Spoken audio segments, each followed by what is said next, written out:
Je sens que Dieu parle dans cette saison et il dit que nous devons couper tout ce qui nous fait sortir de notre alignement, de notre destinée et de notre mandat. De couper, d'être radical et de choisir de couper, de choisir de faire des choix. À un moment donné, notre vie, elle est destinée à faire des choix. Choisis la vie afin que tu vives. Des fois, on veut connaître la volonté parfaite de Dieu. Et Dieu dit, choisis juste la vie. Choisis ce qui va te faire vivre et pas ce qui va te faire mourir. Et je suis reconnaissant de voir que dans cette salle, il y a des hommes et des femmes qui ont choisi la vie à la place de la mort. Et à ce moment-là, qu'est-ce que Jésus fait? Il vient à l'intérieur, il change et il transforme les vies. J'étais en train de dire que Jésus est en train de changer les vies. Vous savez, vous me connaissez. Moi, je veux de l'interactivité. Dites-moi quelque chose, sinon vous me faites peur. Cette saison, elle est orientée sur la manifestation de la gloire de Dieu, de sa manifestation, qui nécessite de se concentrer, de réordonner, de réorganiser, de couper, d'éliminer tout ce qui interfère avec ce que Dieu a accompli. Je me souviens à l'âge de 16 ans, quand j'étais paralysé en fauteuil roulant et que Dieu est descendu dans le secret de ma chambre, en un instant, je me suis mis à marcher, je me suis levé et Jésus m'a guéri, il m'a transformé, il m'a changé. Mais j'ai fait ce choix de le servir toute ma vie, de lui obéir. Et aujourd'hui, je peux vous dire que mes enfants, mes gendres, mes petits-enfants, tout le monde sert le Seigneur parce qu'un jour, tu as fait un choix. Le choix que tu vas faire dans ta vie va déterminer ce que tu vas être demain. Il y a des grandes choses que Dieu a décrétées sur nous et nous devons nous présenter devant lui pour qu'il puisse venir les déposer à l'intérieur de nous. Il y a quelque chose qui se passe dans notre intériorité. Il y a quelque chose qui se passe dans nos profondeurs. Il y a quelque chose qui se passe à l'intérieur de nous. Et j'aimerais vous parler, il y a quelque chose qui résonne là, je ne sais pas ce que c'est. J'ai l'impression d'être dans une caverne.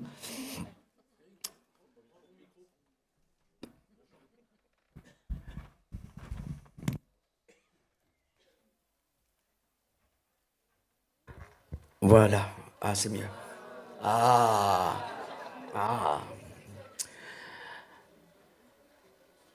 J'aimerais vous parler du fait que nous sommes prédestinés en lui avant la fondation du monde, avant la fondation de tout. Et dans Éphésiens 1, verset 4, il est dit, en lui, Dieu nous a élus avant la fondation du monde pour que nous soyons saints et sans défaut devant lui. Dans son amour, il nous a prédestinés par Jésus-Christ à être adoptés, que tout le monde dise adoptés. C'est bon ça. Selon le dessein bienveillant de sa volonté, pour célébrer la gloire de sa grâce qu'il nous a accordée en son bien-aimé. Ce qui s'est passé avant même la fondation du monde, la Bible nous dit, avant même la Genèse, il y avait le Père, le Fils et l'Esprit qui étaient là, les 7 esprits de Dieu. Et il y avait nos livres de vie qui étaient là, qui étaient ouverts. Et le Père avait déjà rêvé de toi. Le Père avait déjà rêvé de toi. Le Père t'avait déjà choisi.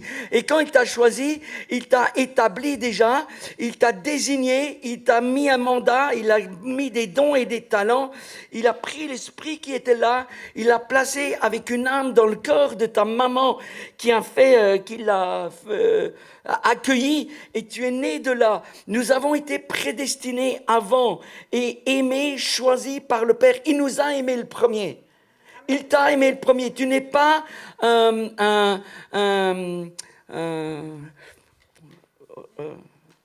ça vient plus. Tu n'es pas quelque chose qui est venu par hasard. Tu n'es pas un hasard dans la vie. Moi, quand je suis né handicapé dans le ventre de ma mère, j'étais pas un hasard parce que Dieu avait un plan. Dieu a toujours un plan. Et si tu es vivant sur cette terre, c'est parce que tu as une destinée à accomplir. Et accomplir et de créer, de construire quelque chose sur cette terre pour sa gloire. Avant la fondation du monde, Dieu dit qu'il nous a déjà associés à son Fils Jésus. Et Jésus était l'image qu'il a projetée, l'image que Dieu s'est fait de nous avant. Il a toujours eu l'intention, dans son incroyable amour, qu'il nous présenterait dans la proximité d'une intimité et dans un face-à-face avec lui. Nous sommes appelés à vivre dans un face-à-face, pas juste quelque chose dans la tête. Ça descend dans ton cœur, ça vibre dans ton cœur. Nous avons une relation avec le Père, avec le Fils et avec l'Esprit. Et son projet était toujours de préparer une épouse pour son Fils Jésus. Aujourd'hui, il la rassemble autour de sa table et l'Église est l'épouse qui l'attend. Notre appartenance à Jésus n'est pas le résultat d'un tirage au sort. Le Père nous a choisis, désignés avant la fondation du monde. Notre livre de vie était ouvert. Nous étions alors connus. Notre destinée, notre mandat était consigné dans la bibliothèque céleste. Et il y a quelque chose qui est inscrit aujourd'hui qui doit descendre dans tes mains. Ce qu'il a désigné pour toi, ça doit venir s'accomplir, ça doit venir se matérialiser, s'incarner à l'intérieur de nous. Pas quelque chose qui reste dans notre conscience, dans notre intelligence, mais quelque chose qui descend dans notre cœur et que nous embrassons aujourd'hui. Et c'est là qu'il nous a adoptés, qu'il nous a scellés dans une filiation et qu'il nous a désignés fils et filles adoptés avec une identité royale. Et aujourd'hui nous engage dans des réalités célestes devant son trône. Et peut-être je vous dis des trucs que vous comprenez pas. C'est pas grave que vous comprenez pas toute mon histoire un peu mystique là. Ça doit descendre dans votre esprit. Et je parle à votre esprit qui va comprendre. Nous avons une identité en lui. La Bible déclare que nous sommes dans une union en lui. Et vous avez vu, je vous ai fait un beau visuel à l'aide de l'IA, bien sûr. Je confesse. Père, Fils et Esprit. Quand je dis en lui, c'est Père, Fils et Esprit. Il existe tellement de confusion dans cette saison si particulière que cette ombre qui se dévoile au monde a pénétré l'Église, qu'on ne comprend pas et il y a de la confusion qui vient. Alors beaucoup ne connaissent pas leur identité. Mais quand je dis que nous sommes en lui, je parle bien du Père, du Fils et de l'Esprit, où il déclare qu'ils sont un. Et on doit observer et méditer et déclarer ce qu'il a décrété pour nous à cette heure. Ce que nous allons déclarer de nos bouches, que ce que nous allons proclamer de nos bouches. Vous savez, si on dit « je ne suis pas bien, je ne suis pas digne, je ne suis pas », on va commencer à déclarer ce qu'il a dit que nous sommes. Dans les Écritures, le Père, le Fils et le Saint-Esprit sont distincts dans leur manifestation, mais parfaitement un dans leur essence, leur volonté, leur amour et le dessein qu'ils ont ensemble. Et Jésus a déclaré dans Jean 10, « Moi et le Père, nous sommes un. » Moi et le Père, nous sommes un. Et cette parole nous révèle que l'unité du royaume ne repose pas sur une structure humaine, ça ne repose même pas sur l'Église. L'Église est juste un bâtiment. Nous sommes l'Église. Mon petit-fils, l'autre jour, il dit, « Mais papy, tu parles de l'Église. Mais l'Église, c'est nous. Nous sommes l'Église. » Il a 10 ans. Et lui, il dit, « Mais l'Église, ce n'est pas un bâtiment. C'est des pierres vivantes. Nous sommes les pierres vivantes. » Le Père demeure dans le Fils et la Bible nous dit que le Fils demeure dans le Père et le Saint-Esprit nous introduit dans cette union céleste. Nous sommes appelés à vivre dans une unité qui reflète les dimensions célestes. Un même cœur, un même amour, une même source et un même esprit.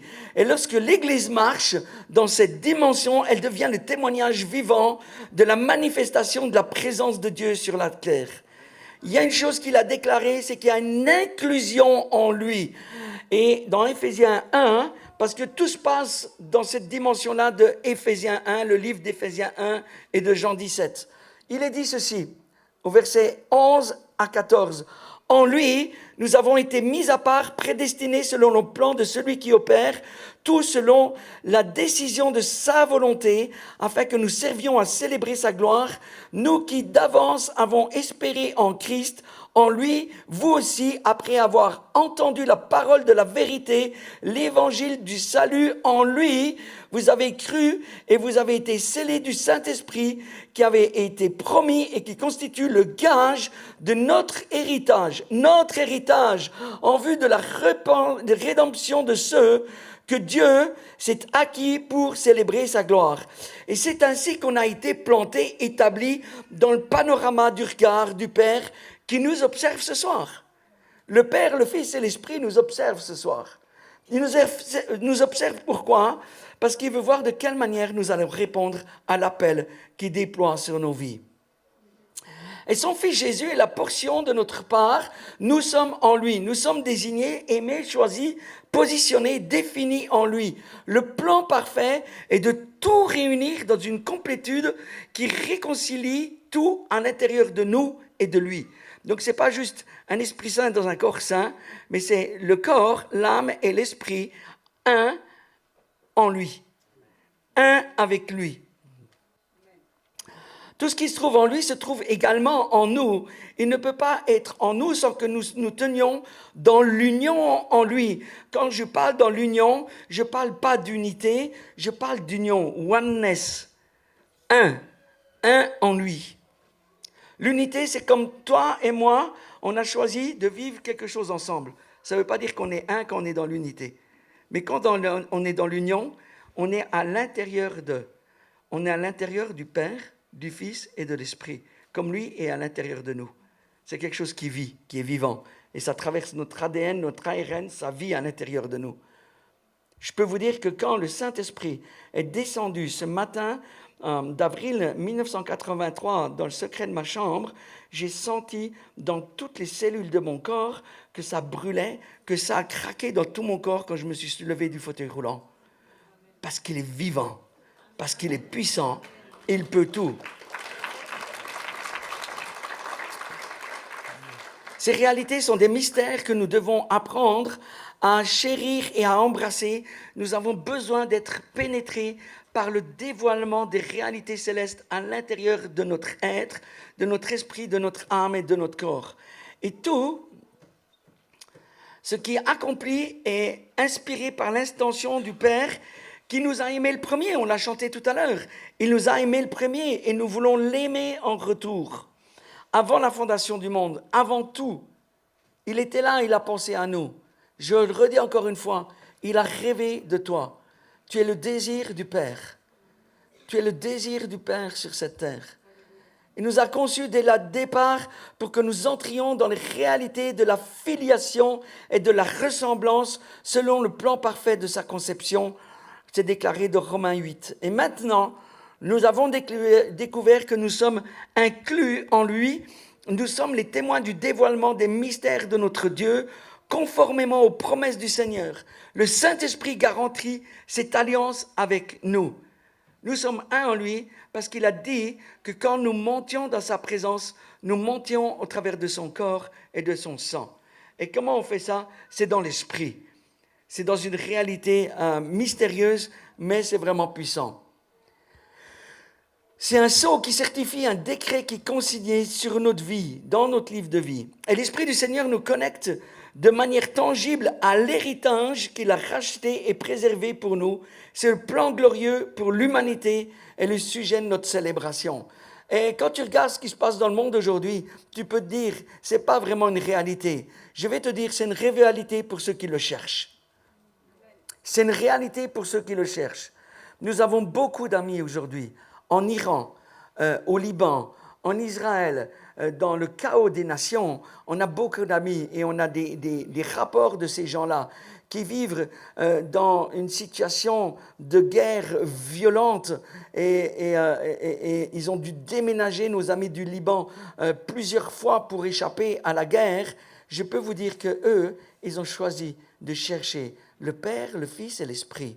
Et ils sont en paix parce qu'ils ont cherché quelque chose qu'ils ont trouvé ailleurs, et quelque chose que le monde ne donne pas, mais lui le donne. C'est des mystères, mais on a des témoignages vraiment vivants aujourd'hui, de personnes qui le vivent, même au milieu du chaos. Le Seigneur rassemble tout en tout. Cela signifie qu'il réconcilie toutes choses en lui, comme les parties qui étaient divisées, qui s'entrelacent dans une union inséparable. Le Saint-Esprit nous complète dans la plénitude de cette réalité. Et ça, c'est la rédemption pour nous. J'aimerais vous dire qu'il y a un autre aspect, c'est la fondation en lui. Dans Éphésiens 2, verset 20, il est dit « Vous avez été édifiés sur le fondement des apôtres et des prophètes. Jésus-Christ lui-même est la pierre d'angle. En lui, tout édifice bien coordonné s'élève pour être un temple saint dans le Seigneur. En lui, vous aussi, vous êtes édifiés ensemble pour être une habitation de Dieu en esprit. » Waouh, nous sommes une habitation de Dieu. Nous avons été choisis. Il a dit, dans vos vies, dans vos corps, il y a un endroit où je vais poser ma présence. Il dit, vous deviendrez des maisons de prière. Vous deviendrez des lieux où je vais manifester ma gloire. Et ça se passe dans notre temple, dans l'intériorité de nos entrailles, de nos profondeurs. Il a choisi d'habiter là. Il habite en moi. Il habite en toi.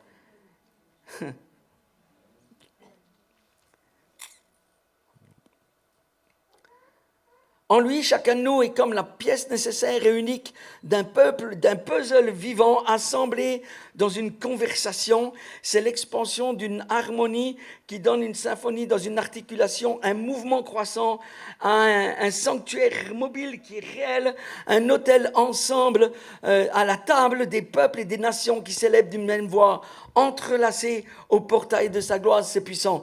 Cette semaine, Johan, il disait à mon coach, il disait, mais nous, on se lève tôt le matin. Puis je disais à Bastien, mais moi, je me suis levé ce matin à 6 heures et j'ai déjà fait la moitié d'une journée.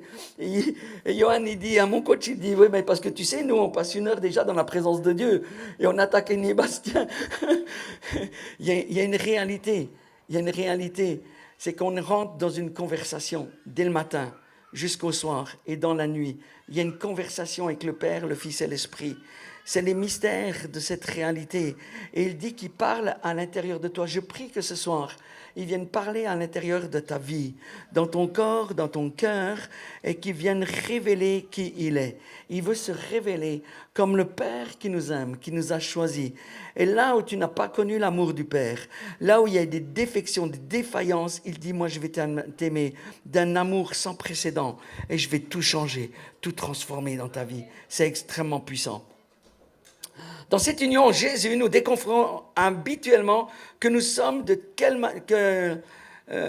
qui nous sommes, de quelle manière et nous devons opérer. Il réorganise l'ordre de sa maison et réorganise l'harmonie du dessein originel. Et c'est là où nous sommes appelés à marcher. Et il dit, je viens réorganiser à l'intérieur de toi ce que tu as désorganisé. Il y a beaucoup de choses qu'on a désorganisées. On a mis du bazar à l'intérieur de nous et quelquefois on vient devant Dieu puis dit viens avec ta baguette magique tout changer, tout transformer. Ça ne marche pas comme ça. Nous devons nous approcher de lui dans la repentance, dire Seigneur, tout ce que j'ai cassé, j'aimerais que tu le reconstruises. Il est capable, il est capable, il est capable. Nous avons été déclarés un peuple mis à part, ça c'est un verset qui est déclaré dans le livre de 1 Pierre. Nous sommes co-construits ensemble en tant que résidence dans les entrailles, dans la présence permanente des profondeurs de Dieu. Nous sommes un portail d'accès à sa présence. Tu t'imagines, il nous utilise pour être un portail de sa présence. C'est-à-dire que là où tu foules la plante de tes pieds, tu dois manifester sa présence. Nous sommes censés manifester la présence de Jésus.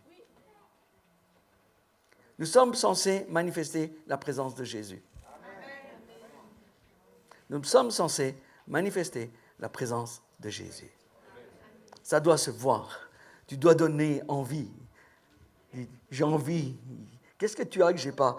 Je redis une chose que Michael a dit l'autre jour, mais on avait une agence de com à Perpignan, et quand les décideurs venaient, des patrons de grosses boîtes, des ministres français, des députés, des gens qui venaient, ils disent « C'est quoi qui se passe dans votre agence? Il y a des bons chakras. » Il dit « Les chakras, on va t'en parler. C'est la présence de Dieu. » Il le sentait, parce que des fois, tu n'as même pas besoin de le dire.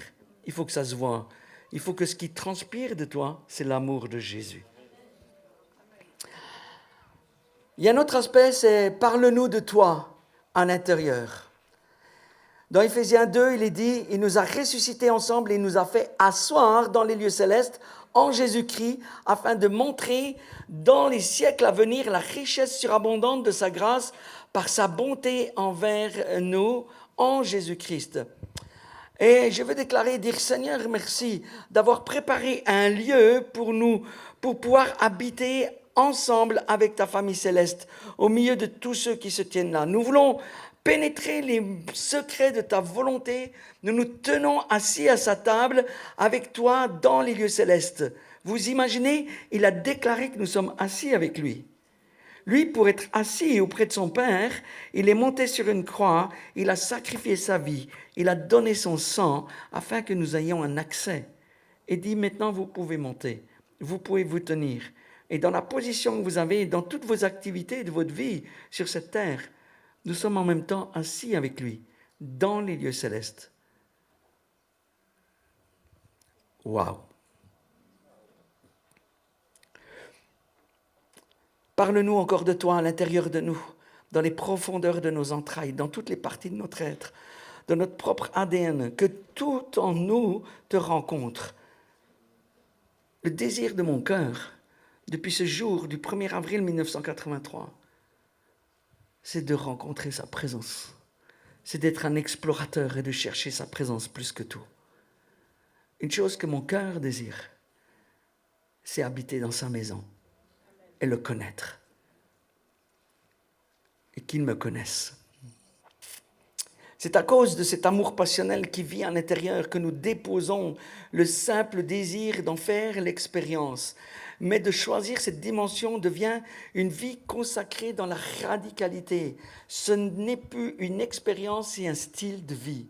Ça devient un style de vie. Le Seigneur nous conduit encore une fois face à des mystères qu'il veut nous faire découvrir. Il nous amène à un endroit où nous ne savons plus rien pour nous enseigner ce nouveau qu'il a déclaré qui viendrait, qu'il a prévu de dévoiler à notre expérience afin que ça devienne un style de vie. Un style de vie. Notre style de vie doit être différent. Il est consacré à la présence de Jésus. Toute ma vie, j'ai soupiré sans le réaliser vraiment, après une dimension à laquelle j'étais incapable de poser des mots. Une aspiration à une vie dévotionnelle dans les réalités des mystères d'en haut, celle de l'Esprit de Dieu et finalement de cet Esprit de Dieu. Parce que dans l'Esprit de Dieu, il est dit qu'il y a 7 esprits dans Ésaïe 11. Et le regard du Père, ce sont ses yeux qui parcourent toute la terre et qui nous observent. Et ça devient une sainte addiction de chercher sa présence et de le désirer à ce point, dans le point d'une dépendance. Je suis dépendant de sa présence. Je suis addict à la présence de Jésus. Je suis addict à entendre sa voix. Il y a des bonnes addictions. Je ne peux pas me passer de ta présence, Jésus, de ton regard sur ma vie, afin que je puisse marcher dans tes faces. Puis finalement découvrir que le Saint-Esprit, pour moi, me révèle chaque jour, plus encore, la réalité des choses d'en haut. Les 7 esprits de Dieu autour de moi et dans mes profondeurs. Il bâtit les 7 colonnes de sa sagesse à l'intérieur de moi. C'est ce que la Bible dit, le fondement de notre temple intérieur. Un autre aspect de l'union, c'est l'union. Les gamins s'éclatent là à côté. C'est l'union sans effort. Dans Zacharie 4, il est dit, cette œuvre, vous ne l'accomplirez ni par votre bravoure, ni par votre force, mais c'est par mon esprit, dit le Seigneur des armées. C'est ni par puissance, ni par force, mais par son esprit. Donc il y a beaucoup de choses qu'on a essayé de faire pour changer et être transformés. Tout ce que les gens, qui ont essayé par leur propre force de changer, tu changes un jour, 2 jours, et le 3e jour, tu te recasses le nez. La réalité, c'est que quand nous marchons par l'Esprit de Dieu vivant, nous sommes transformés de gloire en gloire dans sa présence. Le seul effort que nous devons consentir pour nous tenir dans l'union, c'est de nous présenter comme une offrande consumée. C'est-à-dire que ce n'est plus nous qui vivions, c'est lui qui vit en nous. Et alors, ce qu'on offre à Jésus quand il dit de lui offrir un sacrifice d'adoration, ce n'est pas un chant que nous lui offrons, c'est nos vies consacrées. Je t'offre ma vie. Je veux monter sur l'autel et que tout ce qui doit être brûlé, brûle. Tout ce qui est impur, brûle pour que seul réside la sainteté de ta présence dans ma vie. Je le redis, le seul effort que nous devons consentir pour nous tenir dans l'union, c'est de nous présenter comme une offrande consumée devant lui. C'est de faire le choix d'être mis à part, consacré pour lui servir et lui obéir. L'union dans la complétude trinitaire du Père, du Fils et de l'Esprit est un engagement sans effort. Nous n'avons plus d'efforts à faire que de chercher sa présence. Notre obéissance à nous tenir devant lui dévoilera l'amour, l'humilité qui serviront à notre positionnement de sacrificateur, parce qu'il est dit que nous avons été choisis un peuple de sacrificateurs, c'est-à-dire que nous apportons des sacrifices d'adoration dans sa présence. Donc je veux le déclarer, c'est une union qui est mystique, qui trouve son commencement avant le Bereshit, c'est-à-dire le commencement de Genèse 1. C'est une union avec le mandat de l'homme à la création, c'est une union renouvelée avec Melchisédek et Abraham, je ne vais pas expliquer ça maintenant. C'est une union ancrée dans l'alliance avec Yeshua HaMashiach, avec Jésus. C'est une union dans l'alliance, dans la communion en lui. Nous avons été ancrés dans l'union avant la fondation du monde et nous ne le savions pas. Cette union, comme il est dit dans Genèse où Jacob était sur la pierre, que cette union est redoutable. C'est vraiment la maison de Dieu. Tu étais là et je ne le savais pas. C'est la porte des cieux et pourtant il est là, à l'intérieur, dans les profondeurs. Il nous fait aspirer au travers de l'union de cette vie dévote, dévotionnelle. Elle nous octroie des droits, des devoirs, des exercices et des rituels qui sont convenables.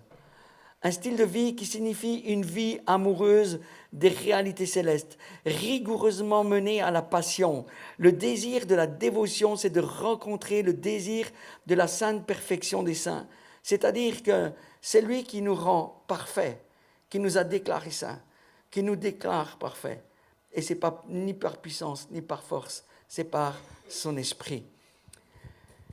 La dévotion engage le véritable amour du Père jusqu'au degré de la perfection en lui. Les dévotes volent comme des aigles dans les hauteurs et se préparent à expérimenter une ascension en lui, c'est-à-dire de monter dans sa présence, de vivre en esprit dans sa présence. Une vie dévotionnelle engage ce que, comme je vous ai dit tout à l'heure, le Saint-Esprit, donc les 7 esprits de Dieu, et la sagesse appellent la crainte de l'Éternel. La position de l'épouse, de l'Église qui se prépare, se trouve dans l'agneau de Dieu. Elle a ses mains qui distillent la myrrhe, qui représente l'incorruptibilité. Ses lèvres sont bandées par un ruban vermeil. Ça désigne la pudeur. Ses yeux sont ceux de la colombe. Ça désigne une vision claire et un discernement accru. Ses oreilles ont des pendants d'or qui nous parlent de la pureté. Son nez est parmi les cèpes du Liban qui représentent la force dans la victoire. C'est extrêmement puissant. Cet alignement dégage les parfums de la pureté, de la dévotion, des fils et des filles qui sont adoptés. Quand on est submergé dans son amour, c'est aussi la grâce qu'il nous accorde. Et nous fléchissons le genou avec l'admiration devant le Père, comme nous l'avons fait tout à l'heure, de l'adorer. C'est notre admiration devant lui. Nous l'admirons. C'est de toi que tout est né, toute la famille des cieux est celle que tu as voulu sur la terre. Il est le nom de famille de l'humanité et il demeure l'identité authentique de toute nation. La submersion implique donc un recouvrement total, un envahissement complet, esprit, âme et corps. Nous devenons 3 en 1. Vous savez, c'est comme la lessive. On vend de la lessive 3 en 1. Il y a tout dedans. C'est tout qui s'aligne parce que nous, on a tendance à vouloir tout séparer. En fait, on a une pensée grecque qui veut tout séparer. Et lui, il dit, c'est pas comme ça que ça marche. C'est tout en un. Un tout dans un tout. D'ailleurs, quand il parle de corps, d'âme et d'esprit, que nous soyons un à l'intérieur de nous et un en lui, mais aussi nous tous, en tant que corps, nous devons être un. C'est un tout dans un tout, parce qu'une famille est une. Les mystères de cette dimension n'est pas divisible, ce qui signifie que nous sommes complets en lui dans un assemblage d'amour. Lorsque nous laissons couler dans son amour, nous avons accès aux richesses et à la portion céleste qu'il a réservée pour chacun d'entre nous. Il y a une portion qui est réservée pour chacun d'entre nous. Et le Père qui nous voit ce soir est prêt à déverser cette portion dans ta vie. Une portion de quoi? Une portion d'amour, une portion de joie. Une portion qui dit que cette joie va enlever toute la tristesse, les esprits de mort, tout ce qui peut venir au niveau burn-out et ces choses-là. Possiblement, quand tu vis dans cette relation, tu n'as plus accès au reste. Tu as accès juste à sa relation. Même la maladie n'a plus le droit de rester là, bien qu'on comprend qu'il y a des combats spirituels. Nous allons découvrir la puissance que tant de personnes attendent dans cette réalité. Elle ne sera pas dévoilée en dehors de cette réalité. Alors plongeons encore et encore dans les profondeurs de l'intimité de sa présence. J'arrive sur la fin, et au-dessus, sur ce visuel, j'ai mis ce mot embodiment. Embodiment. Plutôt qu'incarnation, parce que je préfère les anglicismes que j'aime, embodiment en lui. C'est l'expression de quelque chose qui s'incorpore d'une forme tangible. Et j'aimerais vous engager ce soir dans une prière d'embodiment en lui. Le mot embodiment signifie littéralement une incarnation dans les profondeurs, une manifestation concrète dans notre intériorité. Donc on parle d'un Dieu qui se manifeste. On ne parle pas de quelque chose qui reste dans notre intellect. On ne parle pas d'un Dieu qui est juste gravé sur les tableaux des églises. On parle de quelque chose qui se manifeste. On a tellement de témoignages, de miracles, de changements, même de couples restaurés, de familles restaurées. Il y a tellement de choses que le Seigneur est en train de faire dans cette saison. Ne passe pas à côté de la portion qu'il a pour toi. L'embodiment de la présence de Dieu, l'embodiment de l'amour du Père, l'embodiment d'une identité céleste. Nous ne laisserons jamais la flamme s'éteindre, nous le déclarons, la flamme de son amour dans nos vies. Nous maintiendrons notre alignement à l'autel de sa présence, dans une vie offerte comme une offrande consumée devant ses faces, une vie de dévotion dans l'intimité de sa présence. Je veux juste libérer cette prière avec vous maintenant. C'est une prière de l'union dans les profondeurs.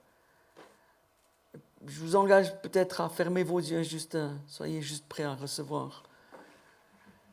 C'est bien plus que ce que moi je suis en train de vous parler. Ce n'est pas à propos de moi, c'est à propos de Jésus et du Saint-Esprit qui agit maintenant à l'intérieur, dans les profondeurs. Père, je réalise en partie le désir de ton cœur, ce que tu as toujours envisagé pour tes fils et tes filles.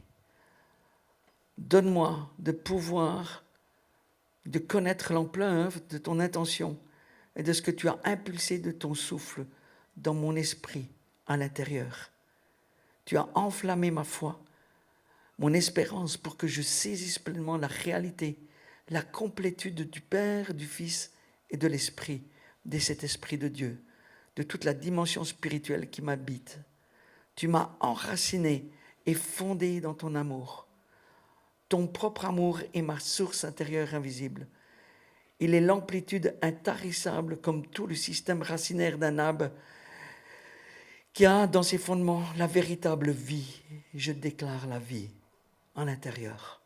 Les dimensions de mes profondeurs que tu visites dépassent toute autre capacité qui pourrait me définir. Je déclare que je suis à toi, à l'intérieur, dans les profondeurs. L'amour est l'essence qui comble mon réservoir, l'ultime force de dépassement qui me permet de surmonter, de voir au-delà.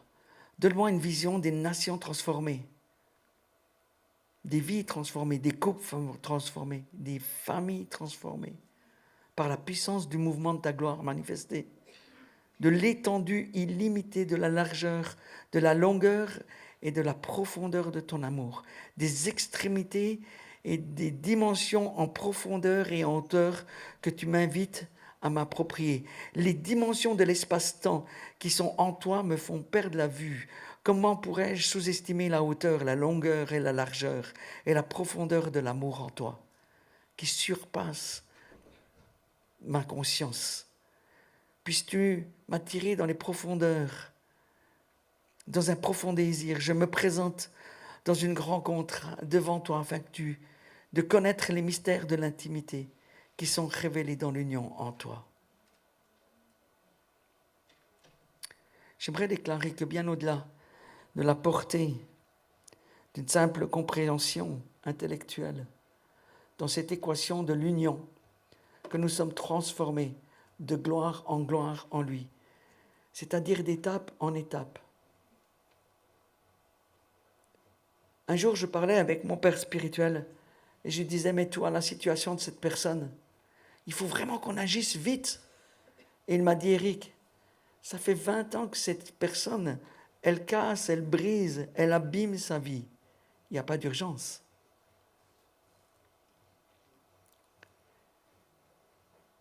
Mais alors, quand on a porté cette personne devant le Seigneur et qu'il a dit, moi, je vais le faire d'étape en étape. Quelquefois, on s'attend que 20 ans de nos vies qu'on a bousillé, qu'on a cassé, qu'on a abîmé, soient restaurés en 5 minutes. Et il dit, de gloire en gloire, d'étape en étape. Et si tu penses que ça ne va pas assez vite, c'est lui qui mesure le temps dans lequel ça doit se faire, ça doit se produire. Et il dit de gloire en gloire, ce soir, je touche ta vie. Je t'appelle par ton nom, je connais ton nom. Je t'appelle par ton nom, tu es mon fils, tu es ma fille. Et je vais te restaurer de gloire en gloire. Remplis-nous de toute la plénitude dans cette union. Éveille-nous de la conscience de ta proximité. Avant la fondation du monde, l'union était ton plan, un Père avec un Fils et un Esprit multidimensionnel qui s'expriment ensemble au travers de nos vies, de nos voies, réalisant que le Père, le Fils et l'Esprit sont si heureux de demeurer dans le temple de ta vie. Il n'y a pas d'endroit dans l'univers où Dieu préférerait être. Et il n'y a pas non plus d'autre endroit où tu désires être, où nous désirons être, nous t'unir dans l'union de sa présence tous les jours de notre vie. Et je veux déclarer pour finir ce psaume 27, verset 4 qui dit « Je demande une chose à l'Éternel, que je cherche ardemment, habiter tous les jours dans la maison de l'Éternel, pour contempler la magnificence de l'Éternel et pour admirer son temple. » Je désire une chose. J'aimerais vous inviter à vous lever. Et j'aimerais chanter ce chant, une chose.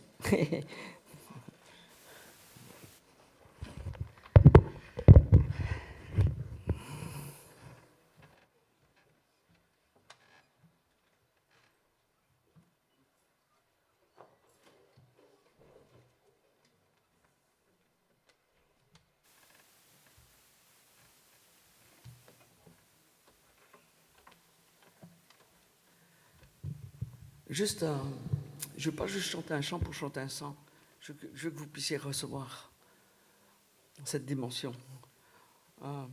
J'avais des amis musiciens dans une autre vie.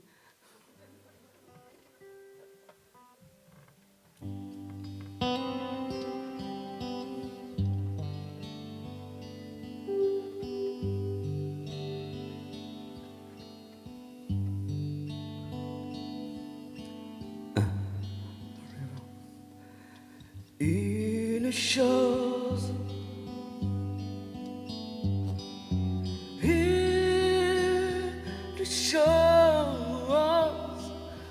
une chose que je désire ardemment. Je voudrais habiter dans la maison du Seigneur tous les jours de ma vie, admirer ta beauté, apprendre à te connaître tel que tu es vraiment. Une chose, une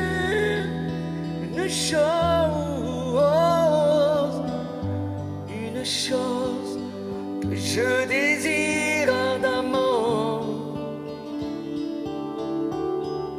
Je voudrais habiter dans la maison du Seigneur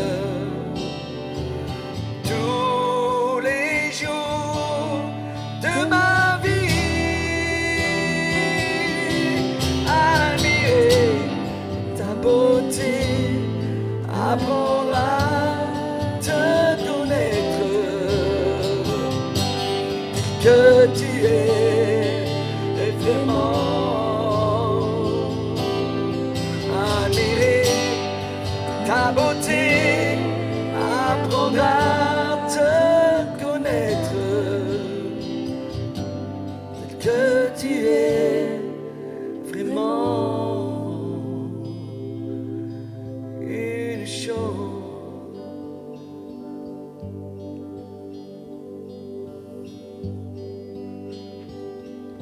Je te donne mon cœur, il ne m'appartient plus. Et ce que j'ai de meilleur, tout est pour toi, Jésus. Il y a un parfum de valeur sur toi est répandu. C'est l'offrande de mon cœur, tout est pour toi, Jésus. Je te donne mon cœur, je te donne mon cœur, il ne m'appartient plus, il ne m'appartient plus. Ce que j'ai de meilleur, ce que j'ai de meilleur, tout est pour toi, Jésus. Tout est pour toi, Jésus. Il y a un parfum de valeur, il y a un parfum de valeur sur toi est répandu. C'est l'offrande de mon cœur, c'est l'offrande de mon cœur. Tout est pour toi, Jésus. Prends mon cœur, prends mon âme, je te donne tout. Prends ma vie, me voici, je te donne tout. Prends mon cœur, prends mon cœur, prends mon âme, je te donne tout. Prends ma vie, me voici, je te donne tout.